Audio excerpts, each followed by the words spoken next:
Allahumma salli wa sallim ala sayyidina wa maulana Muhammadin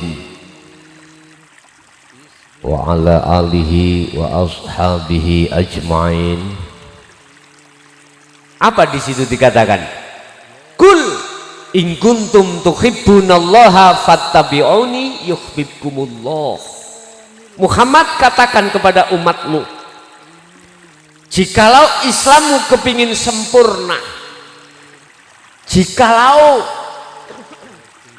cintamu ingin diterima oleh Allah dan dijadikan oleh Allah sebagai kekasihnya, maka fattabi'uni, ikutono Muhammad, ikutono aku. Nek kata Rasul, eloko aku.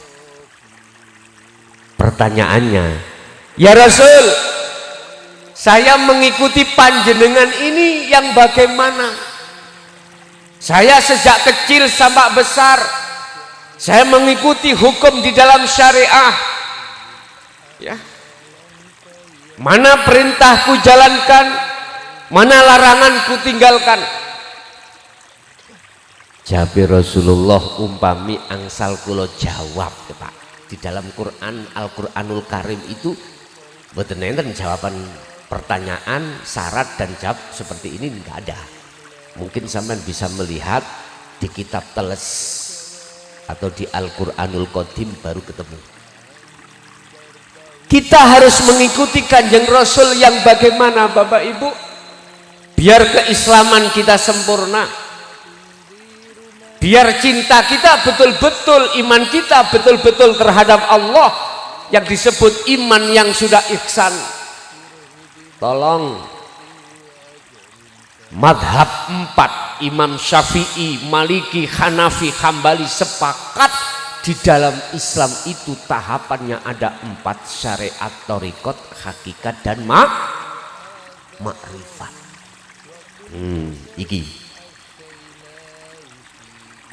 syariat dan thariqah, mohon maaf Pak, mengajarkan terhadap kita khususnya di dalam hukum fuqaha, hukum syariah, supaya kita betul-betul takwa kepada Allah, lahiriah jasmani kita, meninggalkan larangan dan menjalankan perintah. Itu sudah ditata di dalam hukum syariah. Tapi ini belum menyentuh terhadap ruhaniyah, Bapak Ibu. Belum menyentuh. Kita masih dikenalkan tauhid la ilaha illallah, belum dikenalkan tauhid la ilaha illahuwa yang memunculkan dzikir khafi atau sirri. Belum lagi kita nanti akan dikenalkan tauhid la ilaha illa anta yang memunculkan dzikir sirul asror, yang menggerakkan ruhaniyah sampean kali kulo, sehingga bisa iman dengan benar-benar hanya pada Allah. Nanti ditutup wahyu yang terakhir, la ilaha illa ana. Semuanya di dalam Al-Quran, tahapan-tahapan ini. Kita syariat sejak kecil sudah dididik, terutama tentang masalah rukun Islam. Sholat kita jalankan, zakat, puasa, haji bagi yang mampu kita laksanakan. Mudah-mudahan yang hadir, walaupun haji iki ditunda-tunda, mudah-mudahan kita menangi. Allahumma amin. Ya, sempurna cara syariat rukun Islam sampai. Syariat mendidik kita sudah. Sekarang kulo tanya terhadap yang hadir, laksana sekolah TK, mau nggak jenengan naik SD? Maukah jenengan masuk ibtidak? Nek mau, unggah no syariat sampean ning thariqah. unggahno tauhid sampean itu dari la ilaha illallah menuju la ilaha illahua, huwa dia. Unggahno. Terus bagaimana cara mengunggahkan, menaikkan? Lewat acara malam hari ini saya suguhkan cara untuk menaikkan level tahapan keislaman kita pada Allah. Urusan jenengan turun rimo atau tidak bukan urusan saya, sebab saya balagu minkum, saya hanya sekedar menyampaikan saja. La ikroha fiddin, tidak ada paksaan untuk mau ngunggahno menaikkan mutu kadar keislaman kita. Setuju? Jadi ojo disalahke wong sing nolak, ojo. Jangan, nanti ada waktunya sendiri. Nanti ada waktunya sendiri. Walaupun malam hari ini belum, aku berdoa pada Allah mudah-mudahan hati sampean kapan dino nanti dibuka Allah dan bisa menerima dan mengikuti dengan sempurna terhadap baginda Rasulullah sallallahu alaihi wasallam. Apa sih thariqah itu? Jalan. Syariat adalah kendaraan, thariqah adalah jalan. Syariat dengan thariqah tidak bisa dipisahkan, Pak. Tidak bisa. Kendaraan dan jalan tidak bisa dipisahkan. Di mana ada jalan pasti dibutuhkan kendaraan. Di mana ada kendaraan pasti membutuhkan jalan. Terserah jalan sampai lewat mana, terserah. Untuk sampai ke sini, mohon maaf,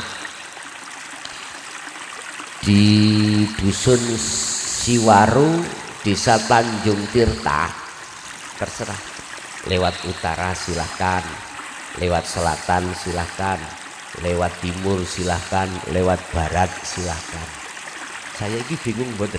Ini kok timur ya? Barat nih, kewali tambahan. Pun terserah. Siapa yang datang lewat jalan yang tidak sama, ya ojo tukaran. Ya, ojo tukaran. Silakan yang lewat barat, silakan yang lewat timur. Sing penting tujuannya sama. Apa? Ngaji. Terus thariqah jalan kita di tengah-tengah syariat itu yang bagaimana? Nah, kalau saya bicara tentang thariqah secara umum, mulai A sampai Z, pilih yang mana terserah, yang jelas harus muktabaroh. Apa muktabaroh?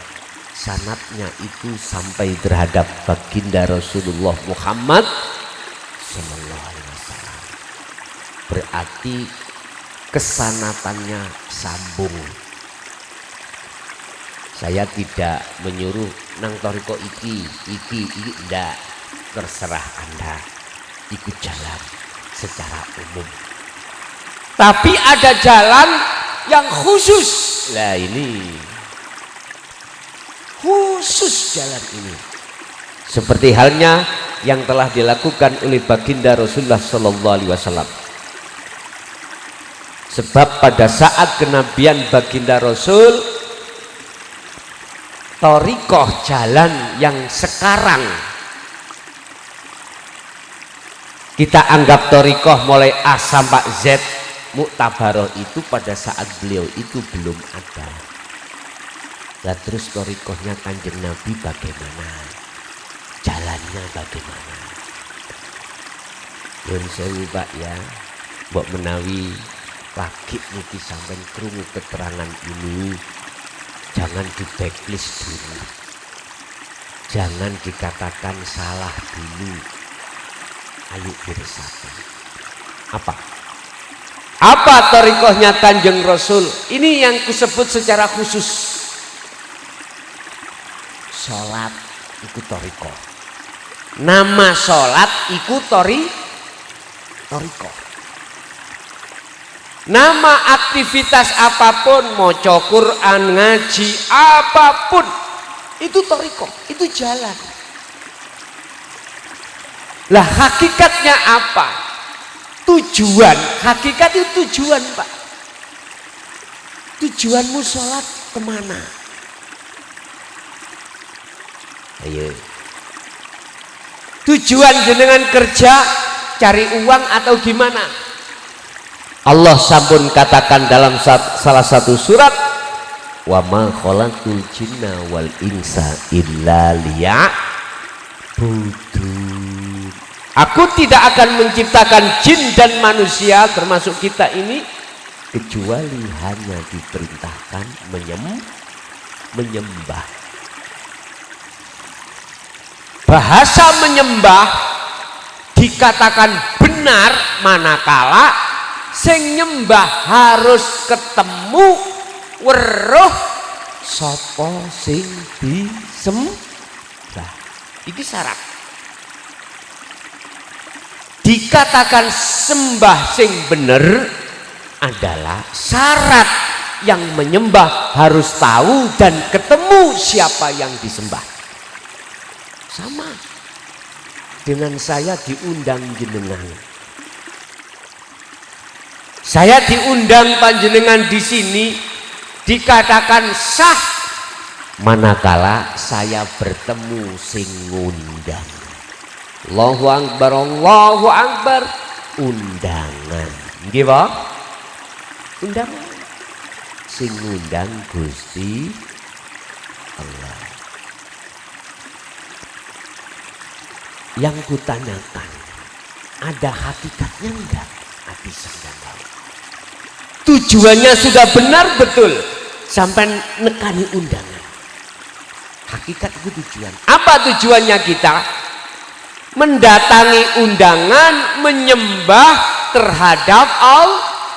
Pertanyaannya ketika Allahu Akbar, hatimu itu eling Allah apa eling sayane Allah?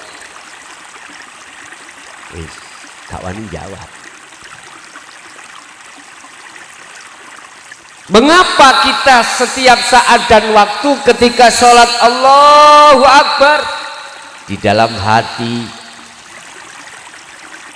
kelingan kilpat sikil papat apa? Wedhus. Karena saya sebagai belantik wedhus kambing, tadi pagi saya jual, saya kasih harga 3 juta, tidak ditawar, langsung dibayar. Allah, tadi kasihkan 4 juta ya. Tak kasihkan 3 juta kok tak usah ditawar, berarti kemurahan lah gitu nggih. Heta, apa kok ngono? Kadang-kadang kita teringat istri habis dibikinkan kopi, berhubung listriknya mati, ibu itu mang keliru garam. Lah garam sama apa namanya gula itu jejer Pak, tempatnya jejer. Listrik mati, Pak yang bikinkan kopi yang mriki nek nyeluk yang ngoten nggih. Nggih, sami nek ngoten. Iku nek pas gendaan. Pas anyar-anyaran. Nanti kalau sudah punya anak 2 beda panggilannya. Ibu arek-arek. Kok iso ngono ya? Nah, tadi wah yang nyonya kau weco anek melapor awat. Nyonyanya mau jatuh, hati-hati dek. Ya, ketika sudah punya anak 3-4 kate tipe deladap ae. Tahun deladap. Bahasa niki napa? Sembrono itu loh. Mengapa sayang kita hilang? Karena jatuh pada anak. Sayang kita jatuh pada anak. Dulu Kang Masnya itu belum dibikinan kopi, kula damelaken Mas. Makan disiapkan, waktu kemanten baru.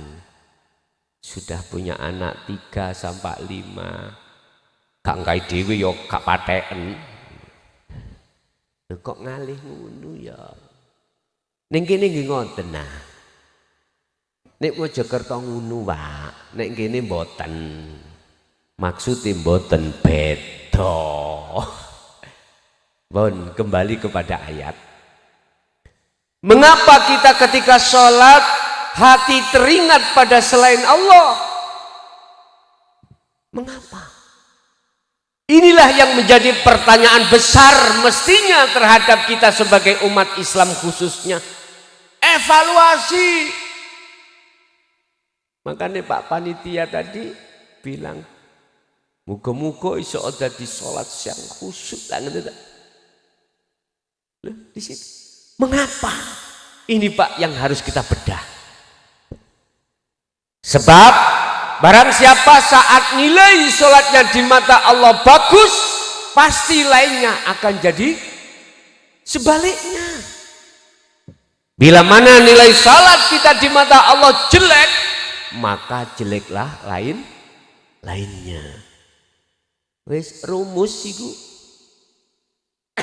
Sekarang aku tanya, kita semuanya yang hadir di sini tahu umur kita. Ada yang sudah 40, 30, ada 50, bahkan 60. Cuman kalau ditanya, sisa umur kita tinggal berapa? Diem semuanya. Kita tidak tahu sisa umur tinggal berapa.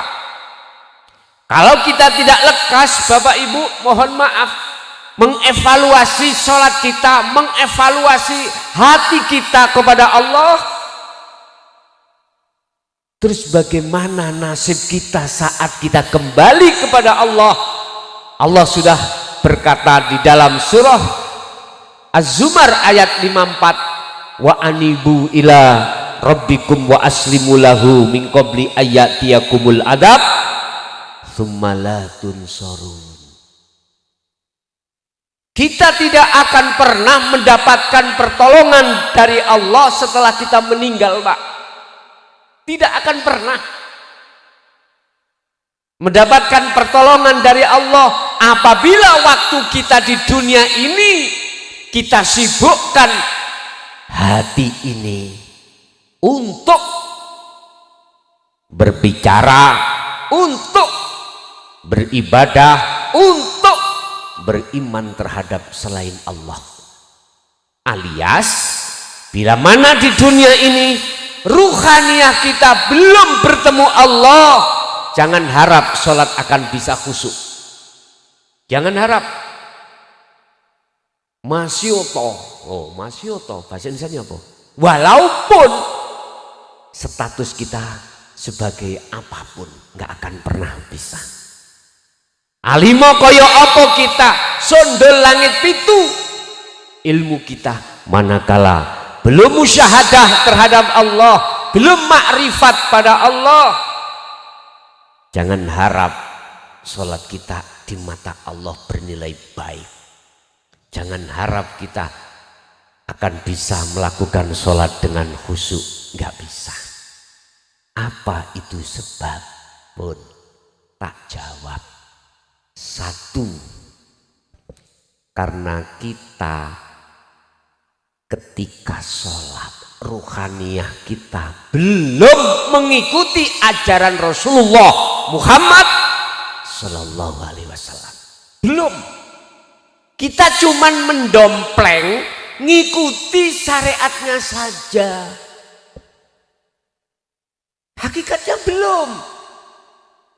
Padahal hakikatnya Rasulullah huwallazi arsala rasulahu bil huda wa dinil haq ay dinut tauhid. Itulah ajaran yang mendidik ruhaniyah jenengan, bukan jasmaniyah. Kalau jasmaniyah itu syariah, Pak. Kalau ruhaniyah kita adalah hakikat dinut tauhid, mengesahkan pada Allah. Qul huwallahu ahad, katakan Muhammad, Allah itu ahad, esa. Ajarkan terhadap umatmu. Ini berarti ilmu ketauhidan kita untuk mengesahkan Allah, ilmu hakikat kita untuk nyatakan tujuan kita sholat bertemu Allah yaitu makrifat, itu belum kita dapatkan. Kita belum belajar tentang pengajaran apa yang dibutuhkan ruhaniyah kita. Makanya mengapa di situ yang dipanggil amanu padahal sudah Islam. Berarti iman kita masih bermasalah. Contoh. Umpama jenengan sholat Allahu Akbar, dalam hatiku punya iman, aku bisa